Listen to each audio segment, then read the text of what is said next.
Get in the know. Non-stop Vikings talk. It's Purple Daily on Score North and ScoreNorth.com. Purple Daily on draft every Monday right here on the Purple Daily YouTube channel. We got through the bye week. So the Vikings were off this week. I guess bad news if you're looking at the NFC playoff picture, because just about every team below the Vikings won. Now, they're still in the playoff picture. They're still, if the season ended today, in that discussion, but it's going to be a grind, and now every game really is going to matter and have a ton of merit. So there's going to be a lot of stuff to get into, but I want to start with this one here. Miles Gorham, Tyler Forness, Declan Goff here on the Purple Daily On Draft podcast feed. Let's start with some quarterback talk, because Vikings are going to practice on this Monday. We're recording this at like 1:30 p.m. Central Time. But who do you guys want to see get this quarterback nod? So Josh Dobbs has had it for about 4 or 5 games. He's looked good, but clunker and the back end of 2, especially in the Chicago Bears game. I feel like all bets are off of who the starter could be.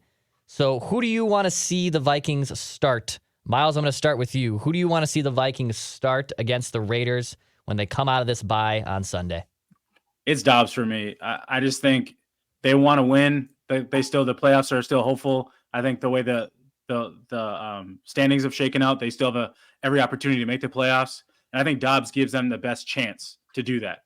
If that's what they really want. Now, if they wanted to go find, let's see what Jaren Hall has, I'm all for it. But it's clear that they want more than that. And that's not to say that Hall couldn't play well, but it's clear that they view Hall as the QB3 and they don't want to put him in that type of situation. They only did against Atlanta because they had to. So it's obviously between Dobbs and Mullens. And not that I'm like against Mullens. I just think Mullens gives you the safe option, but I don't think he gives you any sort of true upside. Where I think Dobbs, obviously, we saw when he first got here, we saw what that upside could look like. Now, we knew it would come screaming down at some point. You didn't hope it would be a 4 turnover, 4 interception type game that we saw last Monday, but I think with the break off, Kevin O'Connell gets a chance to kind of breathe. I think Dobbs gets a chance to kind of breathe and kind of learn to dive even further in the playbook. I think Kevin O'Connell took a week off maybe to like reevaluate his offense. I think Dobbs is the guy you should continue to roll with in the sense that, like I said, it gives you the floor or the ceiling, but he also just gives you a baseline of like stable QB play. Now, that doesn't mean you won't have the crazy games that we saw on Monday, but I think he just gives you more of a baseline of winning football games. And I think what he does is he allows you just to be more multiple. And I think when your offense is missing a quarterback like Kirk Cousins, having a guy that can be multiple that way is just that much more important if he's not your starting, like day-to-day starting quarterback. And so I think that's what they should lean on. And then you get Justin Jefferson back. And I think Jefferson wants the explosive, crazy, let that man go to work type of offense. And I think Dobbs is going to be the guy that's going to be able to do it, because I think they can, like I said, being more multiple, they could be more multiple with JJ back on the field, because teams aren't going to be able to just man up guys on the outside and focus on the run game. They truly have to kind of defend you everywhere. If Kevin O'Connell is willing to kind of give Dobbs a little bit more opportunity to use his legs, which we saw the last couple of weeks, it really felt like their Kirk Cousins offense. And I'm not like blaming Kevin O'Connell for that. Like, it's his offense. It's hard to like completely change your the structure of your offense in the middle of the season. But my hope is with this time off, if they go back to Dobbs, they kind of like reinvent themselves just a little bit, just to kind of add a little bit more of that dimension to it. And then at the end there, I just think Dobbs, I think he's the guy that, I just think he provides that like true ceiling of like being a potential playoff push. I just don't think Mullens is a safe option, but I don't think he really can win you games. Whereas we saw Dobbs has a chance to potentially win you games if things go right. So, Forno, I saw you tweet over the weekend on Sunday, how good is Jaren Hall? Like, as in, how good is this guy? Is he going to be good? And obviously another year in the system, and we'll probably see where he factors into the Vikings' long-term plans after the draft and then as OTAs and training camp develops. But if it's not Josh Dobbs, and I think I lean towards Miles that I think it's going to be still Josh Dobbs, but why isn't Jaren Hall maybe getting more of a chance to be the starter here after, yes, he was thrusted into that Falcons game, but also looked decent in the very small full of plays that he had. Why isn't Jaren Hall getting more of the benefit of the doubt for the Vikings to name him as the starting quarterback against the Raiders or even going forward for the rest of the season? So I want to start with this. I think it's going to be Nick Mullens, and that's just my conjecture. I think if Mullens wasn't hurt, they might not even make the trade for Josh Dobbs and they just ride with Nick Mullens. Yeah. And I think the Dobbs trade was really smart. You gave up basically a ham sandwich and you got back a cookie. Pretty dang good, right? Like, you're not going to complain about that trade. But when you're talking about what the Vikings will do versus what they should do, I think they're two completely different things. I think they should roll with Jaren Hall. And yes, I love Jaren Hall. I loved him coming out of the draft. I was absolutely ecstatic when the Vikings ended up taking him. And you had that small sample size. Now, he also doesn't get that small sample size if Nick Mullens is healthy. I think we need to remember that. And that's part of the thought process I used of why I think the Vikings are going to go with Mullens. He gives you a baseline, especially in the rhythm passing game, which is very key to this offense. We can talk about Dobbs and how he gives you that extra element, and he absolutely does. But the key to this passing game is timing, rhythm, and being able to hit your spots. And Mullens is able to do that. He showed that in San Francisco. There are all these weird stats out there where you have like a guy that just doesn't belong. Mullens is the fourth fastest quarterback to ever hit 4,000 yards passing. Like, he's pretty good. I would consider him a top 5 backup quarterback in the NFL. Not a guy who is a backup, like, because you have a lot of rookies who start as backups. They're not backups. They're quarterbacks in waiting. Nick Mullens is a standard backup, and he's one of the best in the National Football League. So he can step in and do a lot of the same things Kirk Cousins does. And one of the biggest issues Dobbs has is ball placement. Ball placement cost the Vikings multiple times against the Bears. That fourth down play to Hawkinson, he throws that like 3 feet forward. Hawkinson doesn't have to jump up. He can just catch it, turn, easy first down. Ball placement matters, and that's why the NFL is a game of inches. Little things translate to either success or failure. And it manifested itself in an awful way against the Bears, and it wasn't exactly good beforehand. And you would think you'd see a little bit of improvement week over week because you have more time in the system. You have more time with the players to build up chemistry. You have a better understanding of the offense and where balls need to be placed. But it's not happening. And this is something that's been consistent with Dobbs over the course of his entire career. Ball placement's an issue. And I don't think that's correcting itself moving forward here. So either you want to deal with that or you want to try something different. And with a rhythmic passing game, it would probably be smart to try something different. For me, I would start Hall, as I said earlier, because you have an unknown. You're 6-6.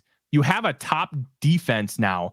I believe since week 4, they're like 3rd in EPA, or maybe that was since the Justin Jefferson injury. Like, they're playing nuts football right now. They're giving the Vikings chances to win, and the offense isn't delivering.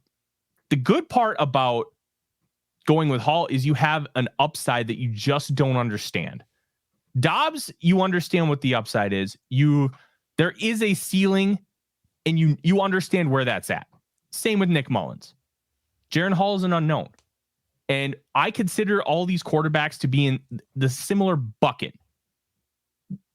If you have one guy that has a potential to be more, you should go with that. Especially because you have a question mark at quarterback of the future. The season's not over yet, and you're not giving up.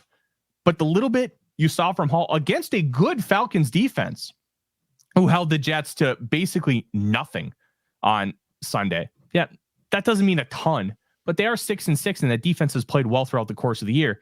You give Hall the opportunity to really roll with this offense, and you could potentially have something way more. And I think that upside is what trumps it for me versus the known commodities you have with Dobbs and Mullens. And I think you can win with both of them. But I'll shoot for the moon here and see if I can extract even more from this team in this offense. I think the one thing we're going to see, the reason I said Dobbs is because all we've heard about from like Kevin O'Connell the last 2 years in Minnesota is like he likes consistency. He likes, they like to build off consistency, and they like to build off of they don't want to like deviate from that if they can. Like, that's why the offensive line for so long never changed. Like, they only moved Reisner to left guard because Ezra Cleveland got hurt. They never wavered off moving Ed Ingram off. Like, those types of things, I think O'Connell would struggle wanting to switch that out at this point if he doesn't have to. And so I think he's kind of at a point where it's, if you're going to take Dobbs out, you're kind of playing this carousel of QB chairs, in the sense that you take Dobbs out, who you saw play well. Obviously, you say, played poorly the last couple of weeks, but in my opinion, he's earned an opportunity to kind of like see if he can work his way out past the bye. But I also understand that, like, if he wants to go to Nick Mullens because, like, to your point, the pinpoint accuracy and stuff is a little bit more accurate, and he's got a little bit more timing rhythm based in his game. I get it. I just think it'd be hard to then go back to Dobbs or try to go back to Hall and still expect to be a playoff team if you want to play this like QB carousel. So I think wherever they go at this point, and they need to kind of stick to it. It's needed to be like, it's this guy and like rest of season type of thing. Obviously, crazy things happen, all that stuff. But I'm saying, like, you gotta commit to somebody at this point, because it's been long enough for all three. Somebody's just got to make a commitment, and I think they got to run with it at that point, because the players on the team are owed that as well. You want to know who your quarterback is week in and week out if you can help it. And I think at that point, like, why not let it be Dobbs? Let him see if he can continue to build rapport.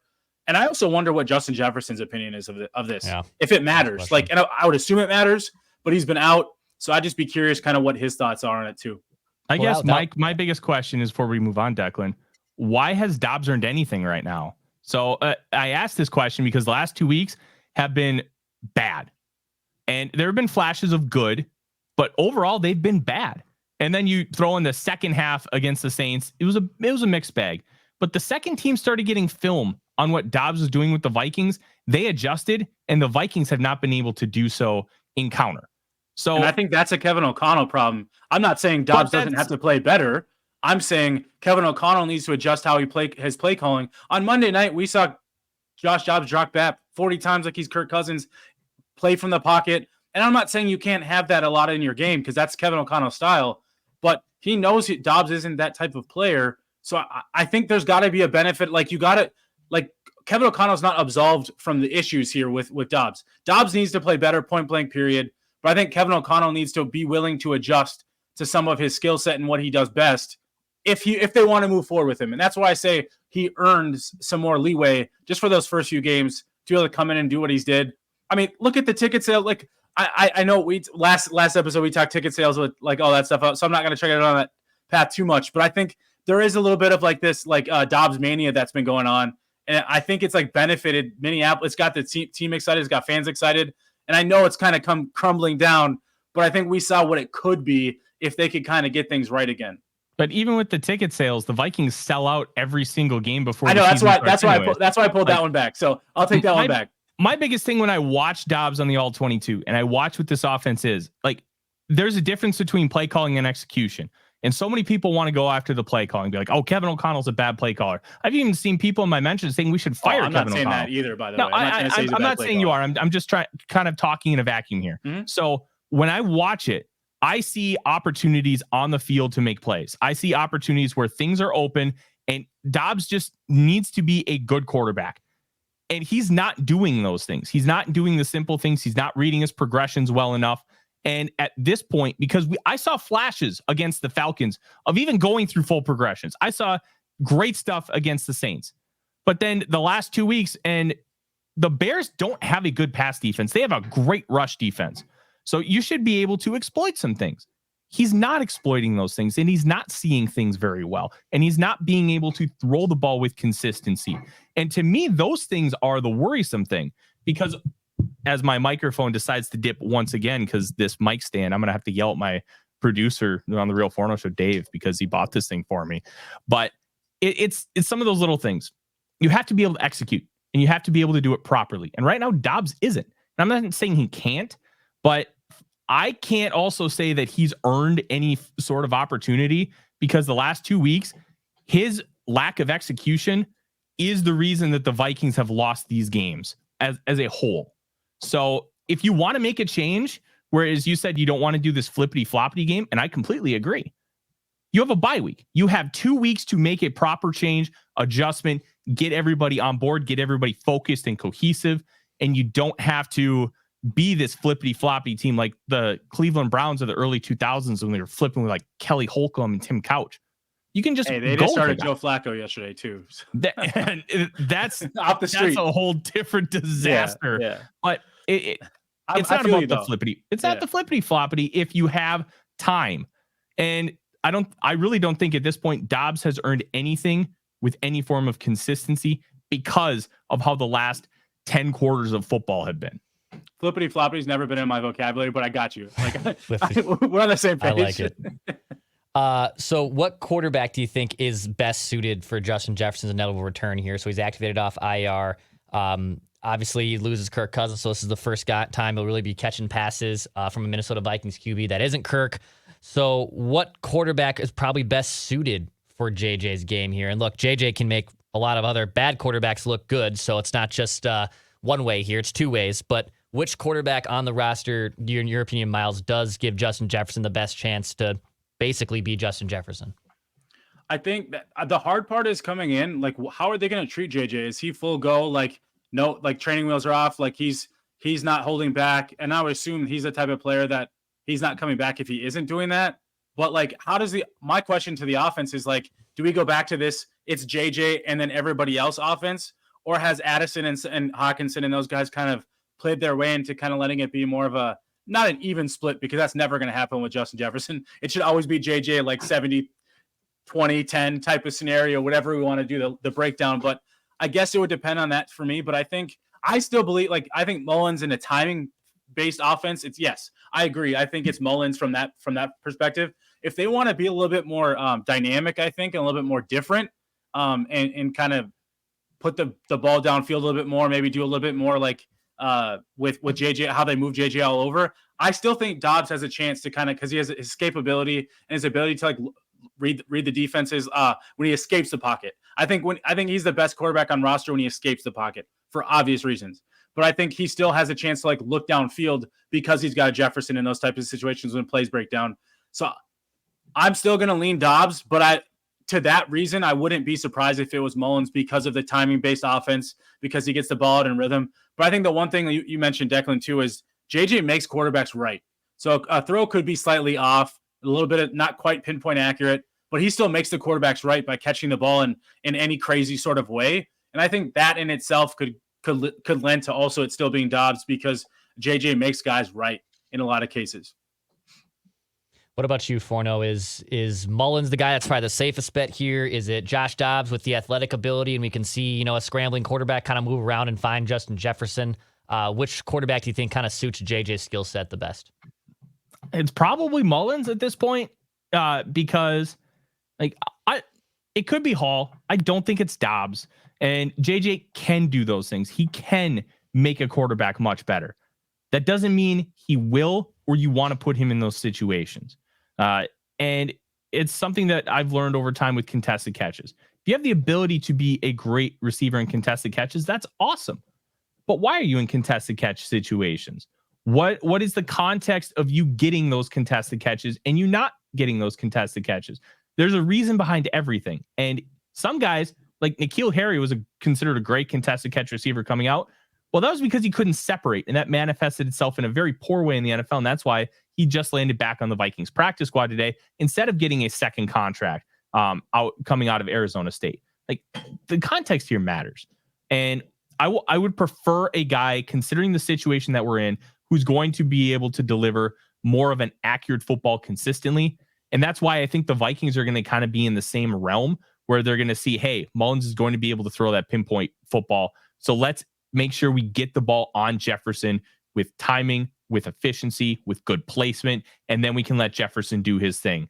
And I would still go with Hall, but I really think Mullens is the guy, because with how the kind of success they were having with Kirk Cousins, Mullens is like the discount version of Kirk. And I think you can really roll with that and run the offense the way that they were with Cousins. Not quite as at high of a level, but at a very good level to pair with that defense to be able to get you into the playoffs. Yeah, he's like the $3 bin at Walmart, right? He's like kind of the you got a rainy day, you don't got every any once in streaming a while services. you find a great movie in there, man. You really can too. Yeah, you got no internet at the cabin for the week. Yeah, if anybody knows that one. Oh yeah, that is a good one. Those are all good ones. Hey, before we get into another topic here, I actually want to impromptu kind of throw this at you guys too. So Jordan Addison, I think going into the bye week, said he was asked if, have you called, do you think that this rookie season for you has been a success? And paraphrasing here to a degree, but Jordan basically said, if you would have asked me this 12 weeks ago, I would have said, yeah, absolutely. But he said, now, no, I feel like I want to do more. I need to do more. I haven't done enough. So also with JJ coming back here, and I think it was, when Justin Jefferson was healthy, Jordan was fine. But Obviously, Addison put up some big games too without Justin Jefferson. Are you guys eager to see this offense too with JJ and Addison on the field together? Like, Miles, do you think that both these guys can end up tearing things up? I know, the quarterback option is a big one here, but I guess how do you see this offense now fitting with JJ and Jordan Addison now back on the field for the first time in like basically 2 months? Yeah, I think to start your first point with Addison, it really does feel like he kind of hit that rookie wall, probably really tired, really exhausted. And he kind of had to carry the receiving room for a little bit there while JJ was out. Not the entire time. I think Brandon Powell did a great job of stepping in, and obviously Hawkinson. But yeah, I think I've always thought they could be a great dynamic duo. I think it's about how you fit those guys together that allows them to both be multiple within this offense and not just stick one guy in the line of scrimmage on the outside and say, go run your route, while the other guy kind of gets to move around the formation. So I think allowing those guys to kind of be multiple and let them interchange each other is important to continue with Addison's development.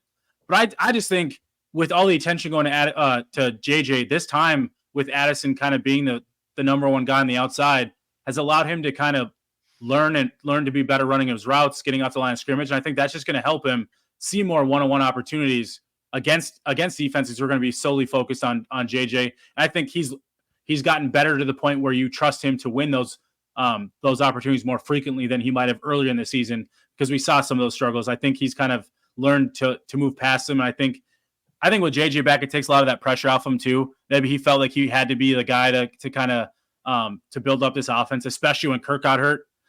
You could tell when Kirk was around, guys were playing free because it felt like the offense was just in a flow. Obviously, that went to a screaming halt once he got hurt. And I think all that change, and that's where I go back to the change at quarterback, like maybe like stability there does matter. And I think that could also be a factor in a little bit of the wall that Addison hit with the changes at QB and all the like unsuredness of like where they're going. But I think that dynamic duo could be really good. Plus you plug in TJ Hawkinson, who's been fantastic the last month and change, kind of since the first couple of weeks were a struggle, or the couple of weeks in there that he had a struggle. But I think they could be really good again. And I think they can get this offense back to being a, hopefully like a top 10 type offense if they can kind of get things rolling with the quarterback. Borno, do you think bye week probably helped out Jordan Addison here to kind of rest up, recharge a little bit? To Miles's point, maybe he just hit a nasty wall, and now he'll be recharged and kind of have a new Batman to his game in Justin Jefferson. Do you see big things still coming for the Vikings rookie wide receiver by the end of the year? I don't know, maybe. It's a really tough question to answer. I think Addison's going to be really good long term, and I think the last 7 weeks have been great. And as far as his long term development, look, let's be honest, he wasn't ready to be a number one wide receiver. He needed a little bit of time, and I think that time frame was about a year. Get yourself situated. You have to learn more of a professional route tree, and he has all the tools to be able to utilize that. But sometimes that little bit of actually conceptualization and being able to use it on the field, it makes sense, and that's why it can manifest itself into greatness, but it takes time. You can't just become an elite NFL level route runner right off the bat. It doesn't work like that. Even Justin Jefferson took time to be able to figure things out in the National Football League because it's just different. You have to be super precise and consistent with all of your plateaus and all of your points. The second you hit 10 yards, you need to be making that break. You can't do it at 10 and a half or 10 and a quarter. You have to do it right at 10. Like, those things matter. And doing so against the best cornerback that the other team has is a great learning tool. And it's something that we can use moving forward. And I love that he has the mentality like, I didn't do enough. I need to be better. I think that's great. Yeah. It's something you want in an athlete, or really anybody in any profession, because they say, hey, I need to be doing X, Y, and Z to be better. And being able to see that at such a young age is awesome. And it's something that he should be applauded for. Now his life is going to get a little easier, and he's going to be able to try and utilize some of those things, because bye week is more about not just healing up physically and mentally, but it's also about reflection. Utilize that time to see, hey, what am I doing? Like, that first week of the bye is about self-scouting. Coaching staff does it. Players do it. And then once you're done self-scouting, then you can kind of put that out back into the universe and utilize that to better yourself and your team. And I think long-term, Addison's got a very bright future. I don't know if it's going to manifest itself with catches and yards and touchdowns throughout the rest of the year with Jefferson coming back and Hawkinson and the quarterback situation. But I think overall, we should expect great things from Addison. And it's great to see what his mindset is right now. So on the let's transition to with the last 5 games, 6 games or so left in the regular season. Let's go to here. So obviously rookies have made a somewhat of a significant impact on this team. Some second-year players too, basically Kwesi era drafted players. Miles, are you looking at anyone here in the last month and change of the season to kind of show up here from those last two draft classes? Is there a maybe not a make or break someone in this year's class because you're not just going to cut someone straight up, but is there a make or break moment for one of these Vikings players in the last 2 drafts to really show up and make a big impact, not just for the Vikings, but maybe themselves too, on solidifying their case as an everyday player and whatnot? So what players do you, in the last 2 drafts, are you looking to maybe show up here in a big way for the Vikings? I mean, the obvious one's probably Lewis Seen, so I won't go down that route again. We've talked ad nauseum about that dude. Would be nice to see him get some run though. But I think the 2 names that I kind of like think about would be Ty Chandler, obvious reasons. I think Alexander Madison's played well the last couple of weeks, and I think that's a good thing. I think maybe they've adjusted their run scheme a little bit to fit a little bit more of what he does well. But I think we also saw that Chandler has the juice. Like he's a guy that get in space, you get more opportunities. I think if he's a guy that you want to potentially see more opportunities with, I think that should continue to happen. Even if Madison's playing a little bit better than he was earlier in the season, we still know that as a home run hitter, Ty Chandler is that guy. So I think Ty Chandler is one of those people. I also think I'd love to see Andrew Booth. It's super weird. This defense is like they play 3 corners and that's it, and then the rest are safeties. Like if anybody else has to come into the game, they're playing a safety. And Andrew Booth, like on a roster that only like has 4 cornerbacks on the 53, Booth is like the 5th guy. And I still think that's super weird to me. Like they even had Joejuan Williams get in run a couple weeks ago over Booth. So I'm just curious like what's going on behind the scenes, because when Booth's been on the field, he's played, okay. Like I'm not going to sit here and say the sample size is large enough to be like truly excited about it, but I thought there's been moments that, he played pretty well, and I thought they'd be able to build off and let him, continue to get run, but he's kind of hit this like huge roller coaster where he's in and he's out. I think he's just another guy that if you're not going to commit to him a lot, like being a true depth piece, then I think then depth at cornerback next offseason needs to be even more of a priority than it probably should be, because you have Blackman, you got Byron Murphy, and then you have a Caleb Evans. But behind them, if Booth really isn't that going to be that guy, they kind of got to round out that back end of that roster, of that position, I should say. Forno, how about you, man? Obviously, those 2 are good ones too. Andrew Booth, potentially, I know when in limited snaps and with the way it's schemed, he can't really get on the field a ton, but I think he has had a better impact on this team than last year's version of him. Anyone else in the last 2 draft classes that you really want to see take another step forward this year? I'd like to see a little bit more Jaquan Roy. You lost Dean Lowry for the season with I believe they just said it was a pectoral injury that would require surgery. That screams torn pectoral, but they never explicitly said torn. They just said pectoral injury that required surgery. So I'm kind of putting the pieces together there. I'd like to see him utilize a little bit more, especially on those run stopping downs. And then on 3rd downs, you can put him in at nose tackle, and then he's a good pass rusher. He comped the NFL.com's Lance Zierlein comped him to Dalvin Tomlinson. That's the style of player that you have, and I'd like to see him get a little bit more run. I don't think he's the most consistent player, but he's got higher upside than a guy like Jonathan Bullard. But Bullard has been a model of consistency. So having him out there a lot makes a lot of sense. But I'd like to see these guys get a little bit more rotation. I still don't get why Khyiris Tonga's played so little this year, especially after the great year he had last year. But we also don't have arguably one of his biggest advocates in the room in Chris Rumph, who he's been on a leave of absence for about a month and a half.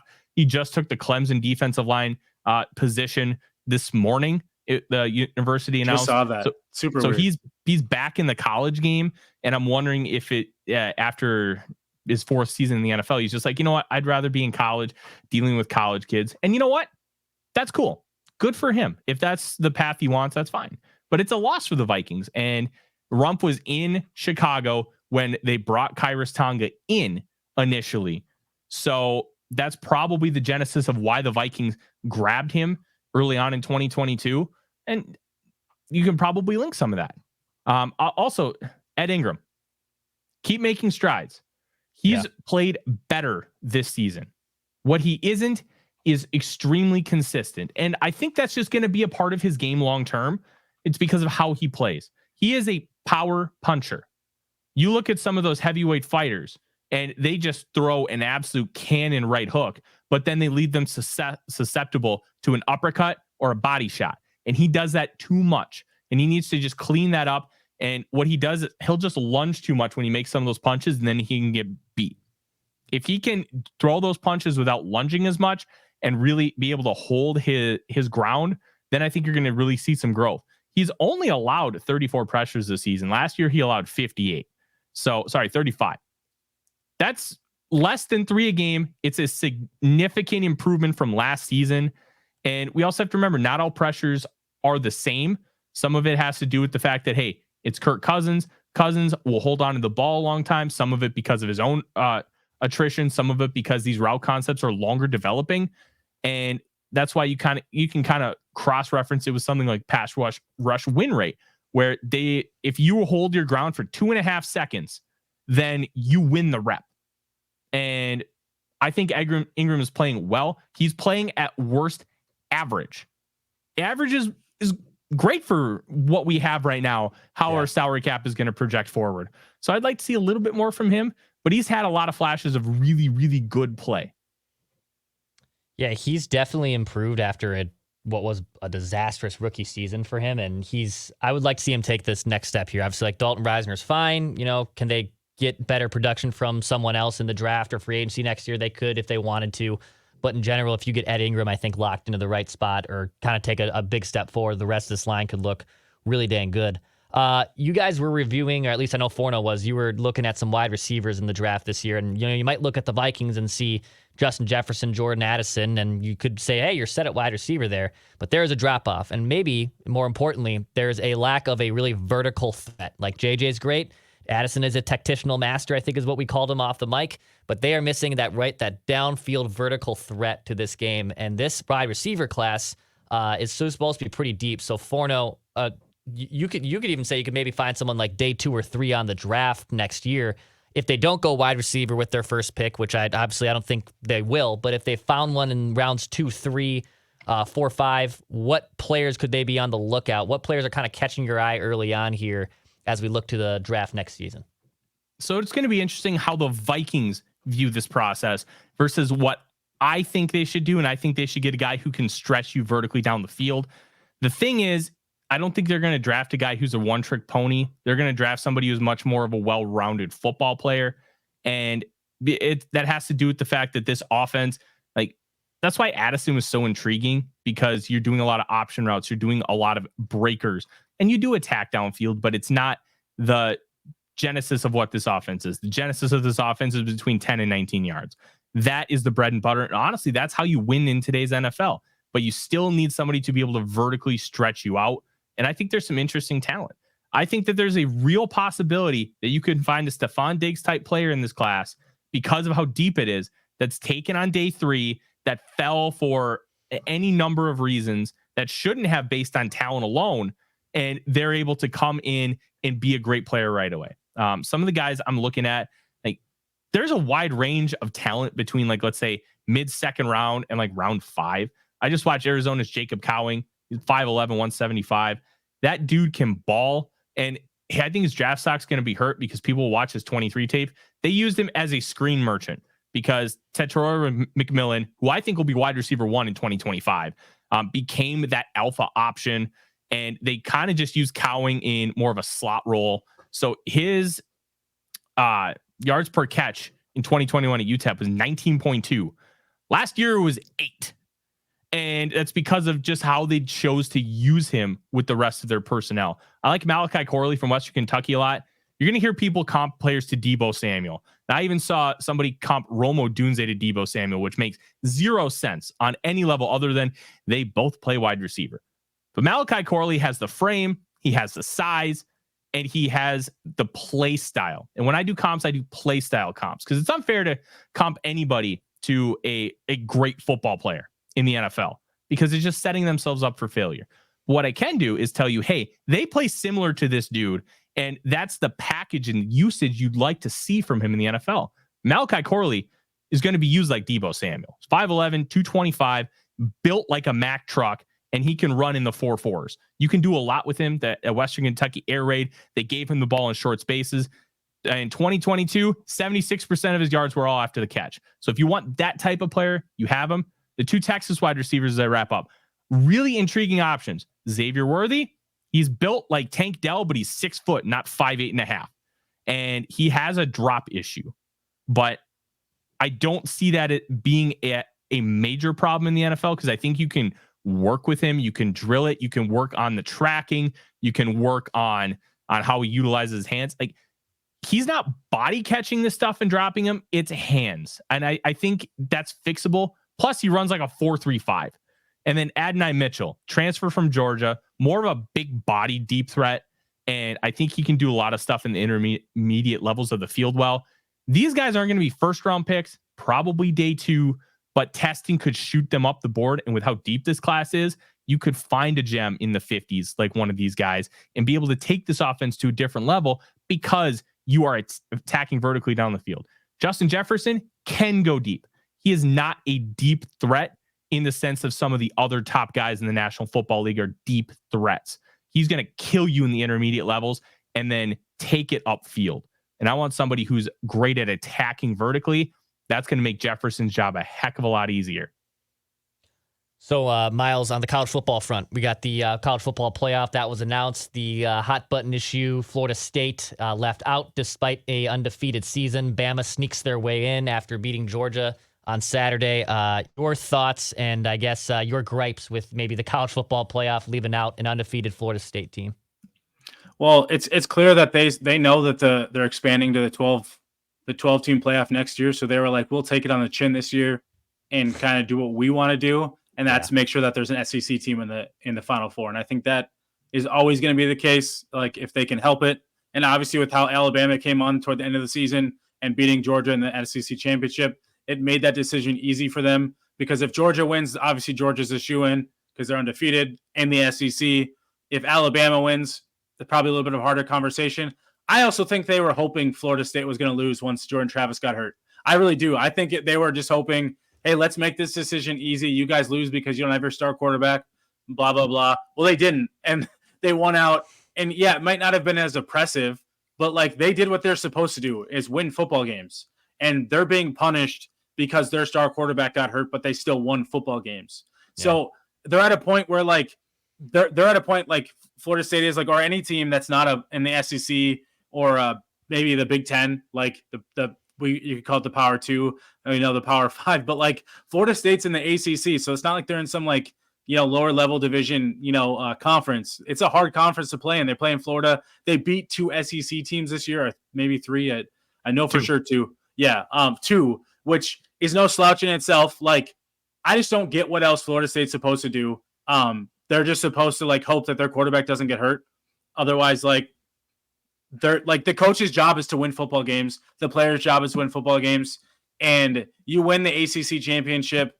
You go undefeated in the Power 5, being left out of the college football playoff with 2 other teams that had not losing records, but lost a game. It just doesn't sit right with me. It just makes winning those football games not matter for Florida State in the way that they should, because they did everything they're supposed to do, but apparently it's not good enough because they didn't do it in the flashy way, that they didn't do it in like a stylistic way that we're supposed to enjoy it. They did it in a little bit more smash mouth, not as like fun football to watch. So people are just, I don't know, like that's where I don't like the subjective takes on it. I really don't. I don't like it being subjective. It should be, yeah, we know that this isn't the best outcome for us from a college football playoff committee, but like they did what they're supposed to do. Like, how are we supposed to punish them for that?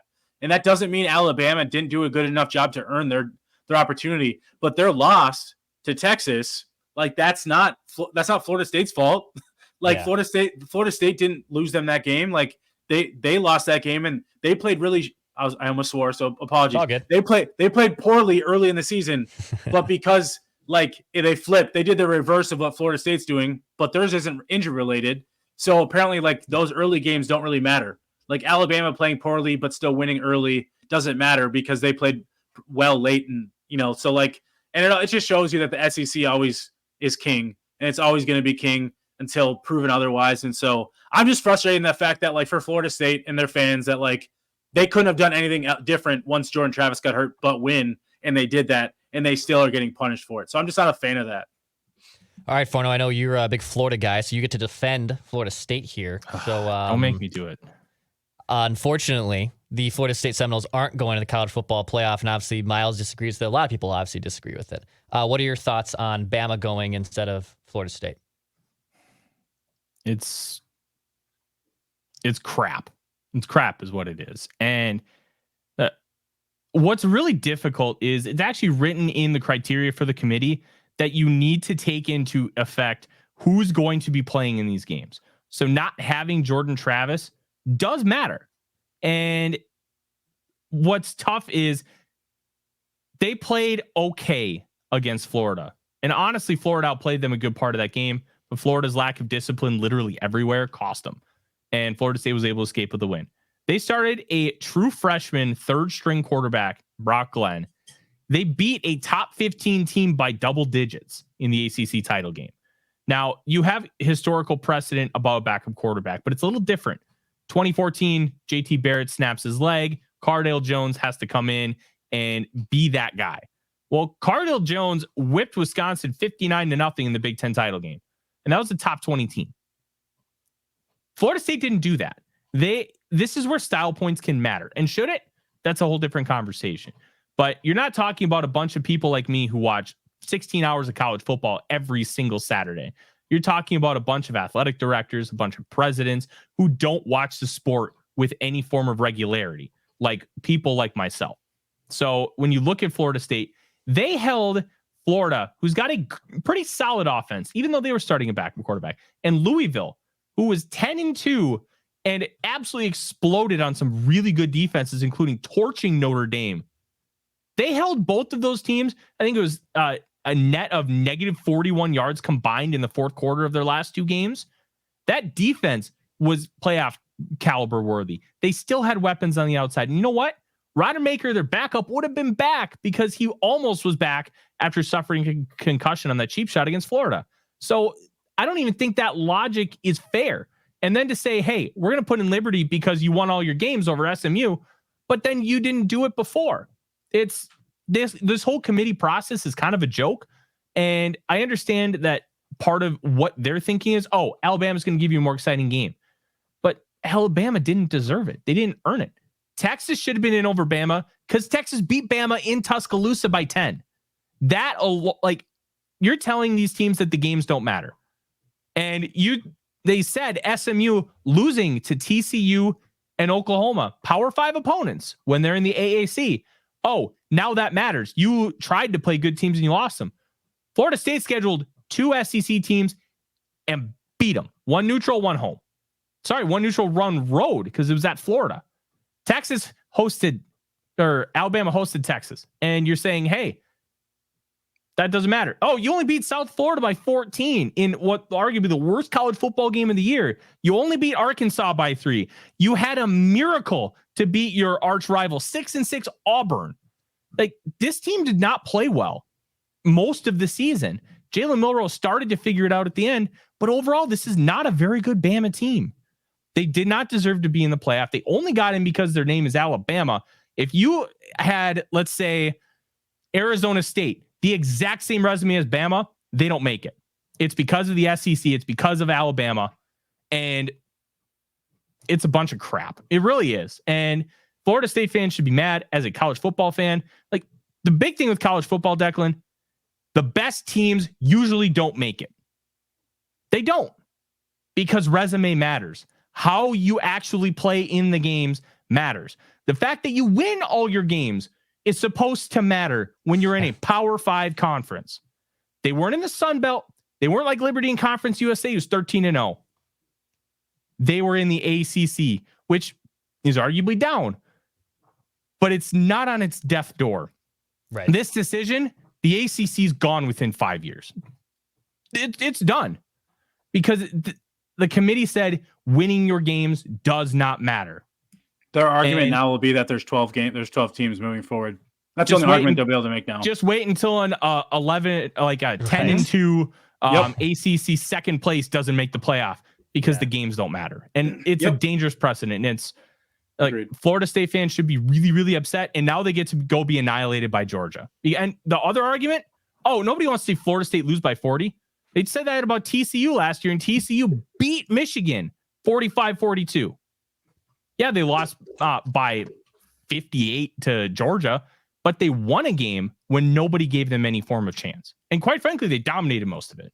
So I don't even want to hear that. You put the teams who earned it in. Bama didn't, and Florida State did. And it's bad for college football. I love this. This is therapeutic. I know a lot of people obviously identify with this too, so I wanted to make sure to give you guys a and the last thing too, Declan, there for me is if you're gonna, like, I heard one of the committee chairs say the reason they picked Alabama is because by the end of the season they felt that they were a better football team.